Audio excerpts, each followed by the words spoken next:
Mamen! Salamat nga pala doon sa mga nag-suggest ko anong masarap na luto sa manok, mamen. Habang nasa grocery ako kanina, tinanong ko yung cashier, mamen. Shout out kay Ma'am Sweetie, napakasarap ng tinuro mo sa akin recipe. Ito, crossover to, mamen, na parang tinola, na parang nilaga. Pero, mamen, sinasabi ko na, itry mo.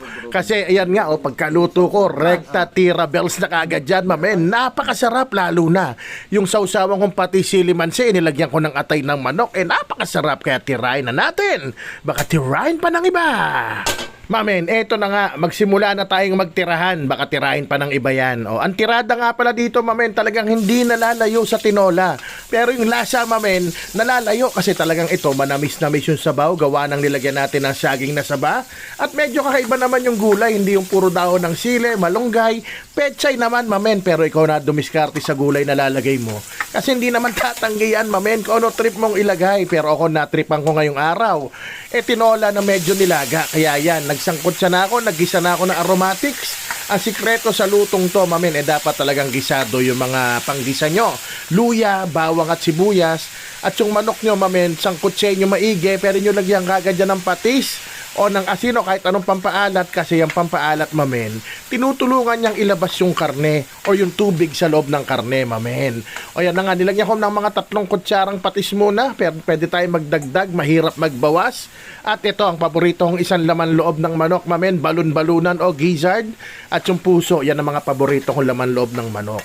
Ayan, sama na natin sa gisayan kasi medyo matigas-tigas yan. At gisay natin hanggang kumatas siya at magmantika, mamen. Kaya naman tinakpan ko, maya-maya lang medyo nagmamantika na ng bahagya. Pero 10 bits pa yan, mamen. Talagang dapat magtubig pa yan. O nga pala, shoutout sa mga bagong followers natin. Super thank you sa inyo. Welcome po kayo dito kay Mamen, kay Masarap TV at sa mga masusugid nating manonood simulat sa pool. Thank you very much sa inyo. Yan, after 3 minutes, sinunod ko na rin yung mga 4 na pirasong atay ng manok. Nilagay ko na, hindi naman titigas yan. At magpapasarap yan ng sabaw natin, mamen. Hahalo yung lasa niya doon. Ayan, kaya tinuturo kong ganon. Pinakita ko lang na kumatas na. At yan, medyo dinray ko lang ng mga 2 minuto. Sinangkot siya ko pa at nilagyan ko na ng tanglad. Kung ayaw mo ng tanglad, pwede kang di maglagay. Kasi may luya naman yan, mamen. Ako lang gusto ko talaga yung lasa ng tanglad. Lalo't ne sabaw.